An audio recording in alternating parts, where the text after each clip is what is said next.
Hey, girlfriends. Look at us. We're here on a Saturday.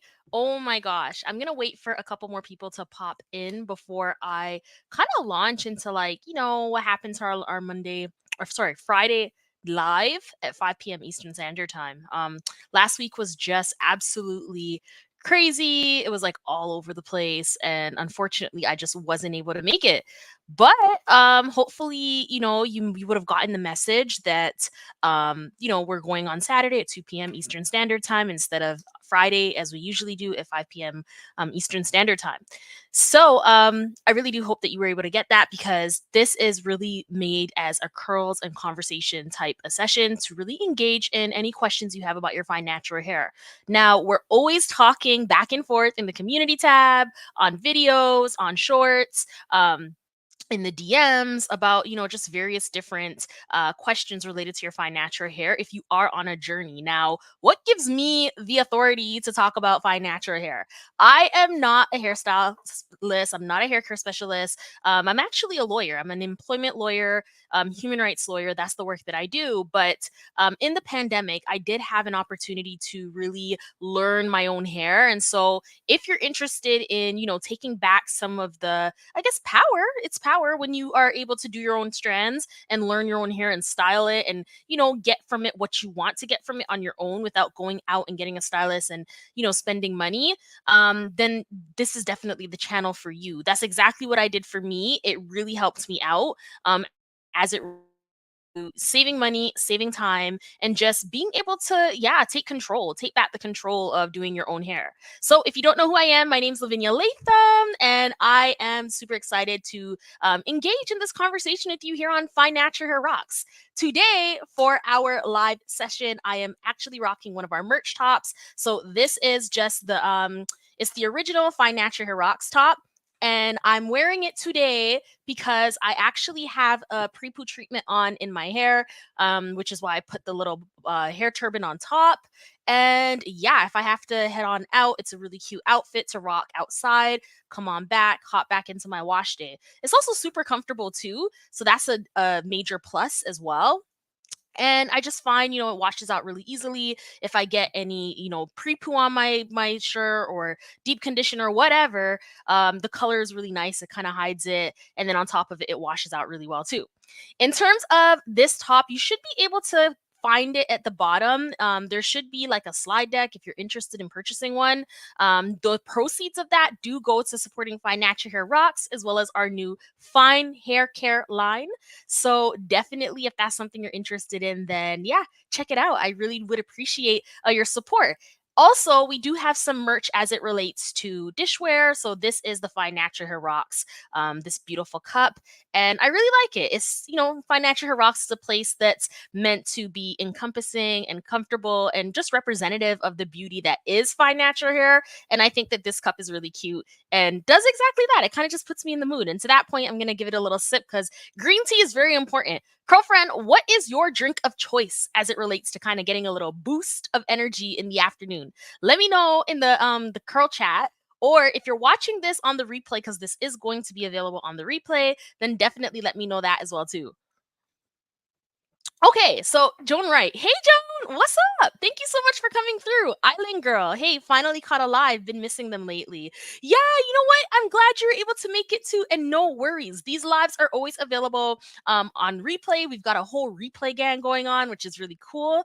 And we're gonna continue to just keep on doing this until more and more people join the crew, join the girlfriend crew at that. Island Girl, so you have your own line of hair care products. Yes and no. So I am in the process of creating the hair care line, the hair care products. It's taken a little bit longer than I expected.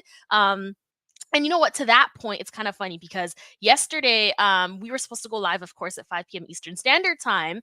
And I actually wasn't able to because, work has been really crazy. I'm in a moment of transition right now, in the sense of moving away from public work as a lawyer, doing like public human rights and that kind of work, going back into private law. So that week was just crazy doing that transitionary stuff, and I'm just super excited because it means that I'm getting closer to what it is that I love the most, which is really engaging one on one with clients in the employment law and human rights sector, or in the sector rather, and just really being like hands on, more hands on, if that makes sense. So I see some people saying what their favorite drinks are. Island Girl says peppermint tea. Barbara says lemongrass tea.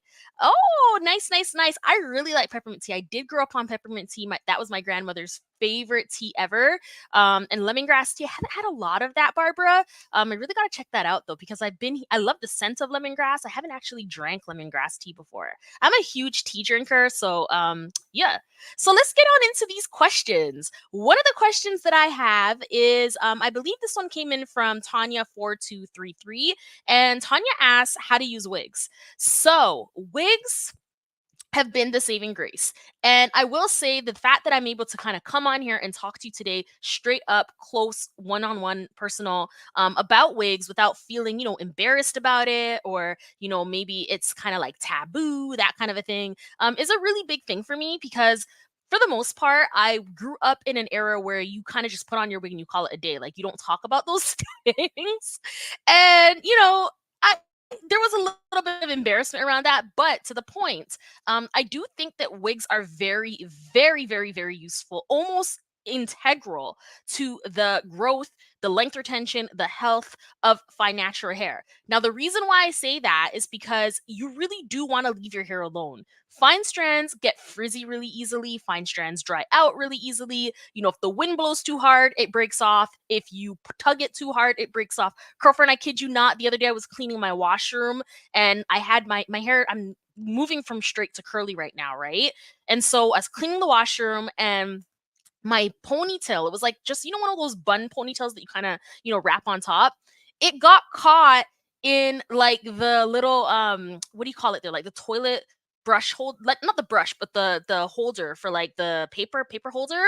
It got caught on that, and I didn't realize it pulled away, and just like that I lost like a tiny clump of hair, just like that. And so, that was just so easy to break off. I do feel like if my hair was thicker in nature in terms of each strand, that probably wouldn't have happened, or I would have noticed the pull and been able to, avoid losing hair, as opposed to not being able to notice the pull because it breaks so quickly, right? So yeah, I just think that if I was wearing a wig, that probably wouldn't have happened. You can get your hair snagged in certain places. Maybe, you come into the car. That's happened to me before, where you go in the car, you pull the door in too quickly and you almost get caught. That can cause breakage as well too. So I know there are quite a few girlfriends in our girlfriend crew who don't believe in the use of wigs, but I do think that they're a really fantastic protective stuff, particularly in cold weather, because you're literally just braiding your hair on up, twisting your hair on up, covering it up, and then you're away from all the elements, you're away from all of, the manipulation, all those kinds of things. So, and I do think that that differs from just braiding your hair and wearing that, or just twisting your hair on up and wearing that. Because when you've got a wig on top, there's not this concern about, whether or not the twists are too frizzy or the braids are too frizzy, they're no longer presentable, anything like that. I, at least in my experience, have a tendency to really touch my hair a lot more when it's out and about, whether it's out in a curly style, like a bantu knot out, or a twist out, or braid out, or if it's braided up or twisted up. Either way, if my hair is exposed, I have a tendency to touch it because I want it to look a certain way. I want my aesthetic to, just have a certain vibe. I would probably engage in maybe gelling it a little bit more, maybe, wrapping it on up a little bit more, maybe adding something to it to keep it looking the way I want it to look, that kind of a thing. Whereas if it's a wig, you just pop your wig on, whatever you're doing to make your wig look better has nothing to do with your hair, and your hair can just sit and grow. Every single time I've had growth spurts, girlfriend, it's always been because I've been wearing a lot of wigs lately. I did notice lately my growth has been, not growth, but I should like say length retention. Length retention has not been as much as it usually is. And I do attribute that to the fact that like I have been wearing my own hair out a lot more often. Island Girl says, sometimes I lose a clump of hair to tangling after I take down braid extensions. Yeah, that's 100% a very normal experience. Not normal, I shouldn't say that. common experience, island girl. I've definitely had that experience in the past too, where you're taking down the braided extensions and you end up with like clumps of hair loss, right? And that can happen for like a multitude of reasons. Number one, it could be that the braids are too heavy and pulled it on out. Number two, it could be that your hair, when you were pulling it down or detangling it, maybe there was some mechanical damage there. That can happen as well. Oftentimes, and I have to remind myself this too, all those beautiful oils that are always being sold from various different brands, and maybe you made your own oil. We really got to use that in these moments, right? And that kind of helps. It does help a lot. Um, but losing hair when taking down braided extensions is unfortunately one of those things that are kind of like hand in hand with like fine natural hair, which is the reason why I always recommend not to keep hair extensions in, braided extensions in, any longer than 4 to 6 weeks max. 8 weeks is really pushing it. But beyond 8 weeks is just begging for breakage. So yeah, how do I use wigs, Tanya? I use wigs to definitely for length retention if I'm trying to get to another level of length retention, which at this stage I am. I definitely did have a trim the other day, and I did lose maybe almost an inch. So I feel like it's a little bit of a setback in the sense that I was hoping to have surpassed bra strap length at this point, but now I'm like hovering over bra strap length again, maybe even armpit length. So that was a little bit I guess discouraging, but nevertheless, like I will never ever hold on to dead ends, hold on to damaged ends. It just doesn't make sense. It's not going to look good anyways. And so when those things happen, woo, I'm losing pens over here. When those things happen, you really want to be making sure that you're looking to your hair practices in the last couple of months, whether it was the last month, 2 months, 3 months, whenever it was that you last got that trim, and then changing whatever needs to be changed. So for me, it needs to be changed that I've been rocking my own hair, having fun with it, which I don't regret. But that does need to change if I want to continue to see length retention. And I really do think that it's a little bit of a balancing. Barbara Silk, I'm older with very fine hair. Is there any hope of my hair getting thicker? Losing so much hair when detangling before and after a wash. Yeah, this is also very common, Barbara, where, what I understand it to be is that the older we get is the finer our strands get. The older we get is, it just loses that strength, that internal strength to it, that textile strength. And so in terms of getting your hair thicker, I think there are lines out there that are designed to like at least thicken the hair as much as it possibly can. There's lines out there that are meant to preserve as much of the hair as much as possible. And I've been looking into them and trying to test them out. I've been very hesitant to suggest brands because I haven't seen anything to date that is actually like, wow, my hair feels so much thicker, or wow, my hair feels so much stronger because of this particular product, which is the reason why, like, you'll never, I haven't really talked about any brands that I think have done that. There are quite a few brands who claim to provide thicker strands, but are they actually doing it? I don't know. I don't think so, right? Hydration, yes. Hydration is super easy for brands, I think. I just did a review about the Rivera collection, their new Extreme Hydration collection, which is amazing for hydration, especially if you have looser strands. I think if you've got looser curls, but fine strands specifically, I think it's really, really good because it just lays on the hair very nicely. It's not too heavy. It doesn't weigh things down. And if your hair is not weighed down, it will have a tendency to look thicker than if like the product is just far too heavy.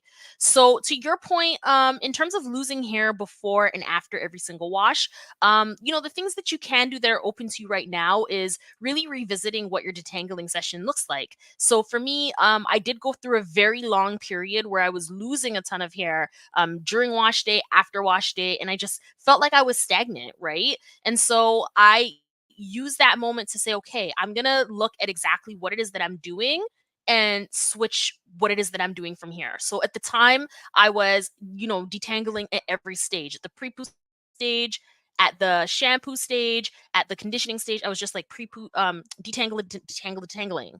So now what I decided to do was I was like, okay, let me stop doing that. Let me document in my journal what is going to be working a little bit better and what I've been changing, and really pay attention to how that impacts the hair loss. and kind of going from there. So because of that, I was able to kind of cycle through various different detangling methods. So using this was one of them.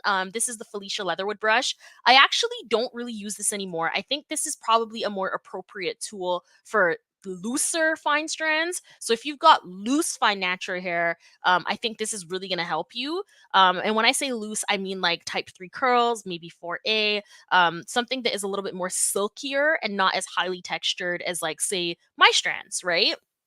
So I went through this and I was like, I have a little bit less breakage, a little bit less hair loss, but I still feel like this could be better. So I stopped using this and then I decided to go on in with something like this instead. And this I use as a wide tooth comb. It's seamless, which is really important for highly textured strands. You want as much smoothness to your strands as possible. So I go in with this, and then after, well, first I go in with my fingers. I go in with my fingers to get any of the big tangles. And then once I feel confident enough that I've gotten all of the big tangles or as much of them as I can, then I will go in with this, starting from the bottom of the hair on up. That has really helped as well. So Barbara, I would really suggest looking at, what it is that you're doing now. And if you've got the time, you've got like the patience for this, because I know it's a lot, to, really just document, like with pictures even, how much hair you're losing, and then change your method and try something else, change your method and try something else again. That could be really good. The other thing too, for anybody who's watching this, if you are suffering from a fair bit of hair loss, you do feel like you're losing, a lot of hair during your detangling process, just in general, it could be a good time to go check out at the doctor as well, just to see if you are all good as it relates to your vitamins, because our bodies are not going to support our hair and our nails first. Our bodies support our bodily functions, like, your heart, your lungs, all the things that keep you alive first, and then your hair, your skin, your nails kind of come after. So I really do feel like, the more we pay attention to those things in our bodies, and in our yeah, in our bodies, is the more we'll know, okay, maybe something is off internally. I've got to do more of this moving on forward, or I've got to, maybe re-up on some vitamins that might be low. For me, I know that I don't have a lot of vitamin D naturally, which doesn't help because I live in Canada. So I do take a fair bit of vitamin D, and that really does help things out as well. I don't know if it has a direct effect on natural hair growth and how strong those strands are, but I do know that at least, if your vitamins internally are correct and your body is functioning at its healthiest, that should definitely help as well. So I hope that's very helpful in terms of the questions you posed, Island Girl and Barbara. I really hope that answers that, or at least provides a little bit more direction in terms of what can improve your journeys moving on forward. The other question that I saw that came in was, how do you use the Revere? So I've got quite a few Revere videos. I love the Revere. I use it very, very often. I find it super helpful for my highly textured strands. I would say that I have type 4B, 4C strands. And so avoiding tangling, avoiding the fine strands from loving up on each other is really important for me, because the more my strands love up on each other is the more they break off, and is the less likely I am to retain length. So for me, it's been a little bit of a balancing structure, because I still have fine strands, which means that they can still break off very easily, as evidenced by the conversation I shared, or the story I shared with you earlier about losing strands just by connecting with like a tool in my kitchen, or yeah, like a device, a tool in my washroom while cleaning. um it just goes to show that, the more careful we are with our fine strands, the better. And so for me, I use the Revere to stretch. My fine balancing act with the Revere is to use it no more than 2 times per month. I find anything more than that is a little too much manipulation for me. But I do advise, whatever tool you're using, whether it's the Revere or, any other tool, any other method. You could even be using something like curl formers, right? You definitely want to make sure that you're paying attention to how much hair you're losing, and maybe, switching on up your regimen accordingly. So the next question that I got was, what protective style do you do on a daily basis? So this is a big one for me. If I am washing my hair, I'm pre-pooing it. If I'm just cleaning, I'm doing whatever, I don't want to touch my hair because I've touched my hair too much for the last week or the few days. I will go in with a turban. The other protective style that I really love to do a lot is just having it in like a high bun. So I love the high bun look. I call it a protective style because my ends are not touching my shirt.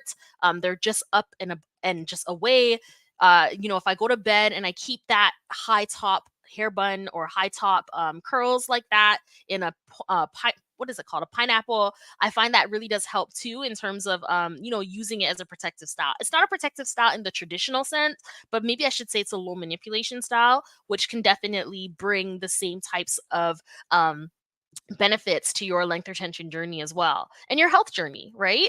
No problem, Barbara. I'm always happy to help. Island girl, is it safe to blow dry with a comb to stretch my hair after a wash? My hair is very dry. Also, can you recommend a heat protectant?